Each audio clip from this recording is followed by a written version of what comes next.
From the News Channel 8 studios, Let's Talk Live with your hosts, Natasha Barrett and Melanie Hastings.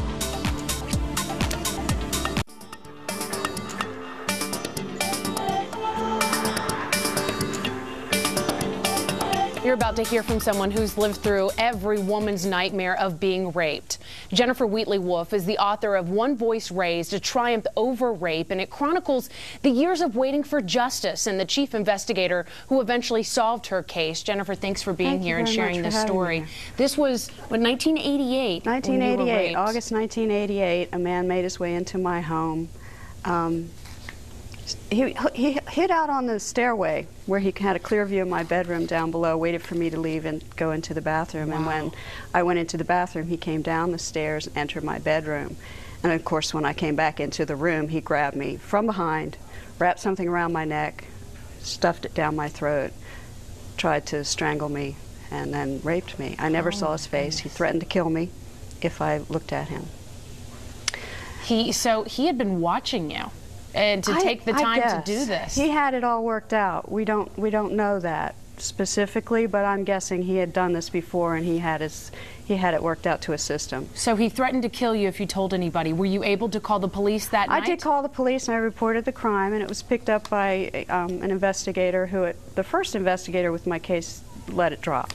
He was on his way out of the department, and I think another case that was impossible to solve, or seemingly impossible to solve, was not one he was interested in. At this point, did they have DNA on this rapist? Yes. 1988 was the first year that DNA was collected in a rape kit. So they were able to get DNA from this man, but we're still not able to find him because DNA, for it to match, has to already be in the system. And there was no system. So this person had maybe not been caught or had a criminal record yet. Well, we don't know that, but in 1988 there was no DNA database and there was no fingerprint database. That wasn't until the mid-90s that these things came around. So year after year after year, you're living with this man out there somewhere, this man who attacked you. How did you deal with that? Well, I didn't at first deal with it very well. I started to drink very heavily and I isolated myself from my friends, and I didn't take full advantage of the services offered by the Rape Crisis Center. They offer free counseling for victims. And I decided that my friends and family that were being so supportive was enough. I didn't understand the reason that I needed somebody to talk to. And it turns out that I really did. You kept it within yourself. Yes, and that was not good. I eventually, a friend of mine made me realize, just through something he said, I don't even remember what it was, he said something to me that made me realize that every day that I got up, terrified and afraid to do anything, and afraid to get out of this mode and drink myself, through the day, was a day that I gave to this man.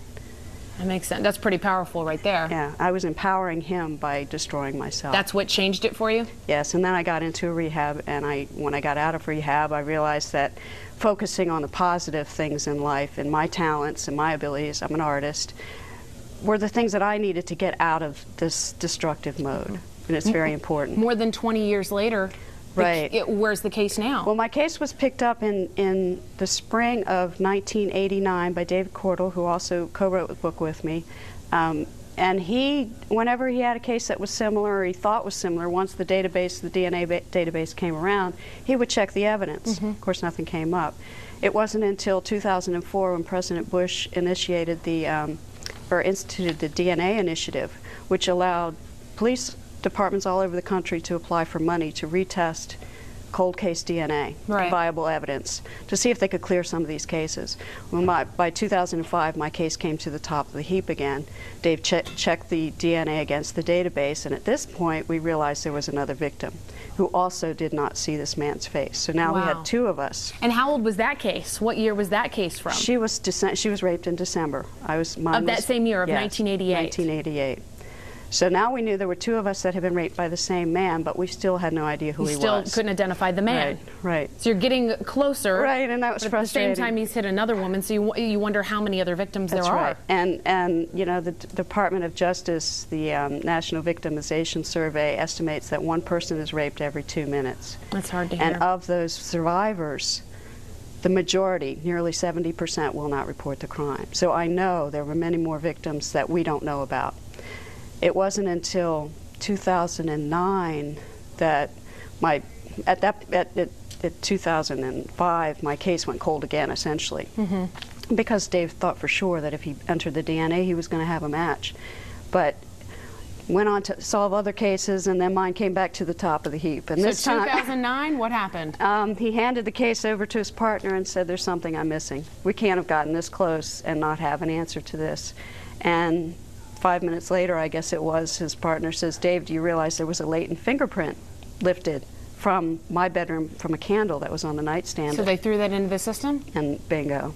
And they got it. They got him. They got it. Yeah, after 20. Where was this man? At this point, he had moved from Maryland to upper New York State. So they went up to get another piece of DNA because they had to test it against the DNA that was in the files. They already had from the old case. And they realized it was the man. Neither one of us, as far as I know, the other victim didn't know him. I didn't know him. How did that feel for you? All those years. That's 21 some years of waiting and living, knowing this man is out there. It was unbelievable. It was absolutely unbelievable. You know, for so long I had most of the story figured out. I knew what was going on. I knew how he got into the house, and you know how he had done all this. I had no idea who he was since I never saw his face. I couldn't identify him, and now all of a sudden, not only do we have a face, we have a name, and we know where he is. We have a match. He can't get out of this one. He's not getting out. So now he's behind bars? Well, 2010. It took 15 months to get from arrest to the courts, and we did get guilty verdicts on first and second degree rape, first and second degree assault, and burglary. And Judge Hackner delayed sentencing in my case, wanting to go over this guy's criminal history, which was quite extensive, and make sure that he was giving out the fair punishment for the crime, if you will. And 6 days after the trial, he committed suicide. Oh my goodness. So that was a lot for me to deal with because I never really expected that. And you're waiting for him to get the sentence that he deserves for his crimes. And I also missed the opportunity to address him in court. You know, I had, that would have been my chance to talk to him and let him Jennifer, know. he's getting addressed in another court that's going to go on forever that's and ever. very true. Thank you so much for sharing what's happened to you. I know it takes a lot of guts to come up here and talk about it after everything you've been through. There's her book, One Voice Raised, and go out and get it, A Triumph Over Rape. Thank you, Jennifer. Thank you so much. Up next on the show, grab a bite to eat and donate to a good cause. We're going to tell you where and how to participate. It's all tomorrow night. And details about Lindsay Lohan's possible trip to right here in D.C. After jail, probation, the White House is not where you'd expect to see this actress. We'll be right back.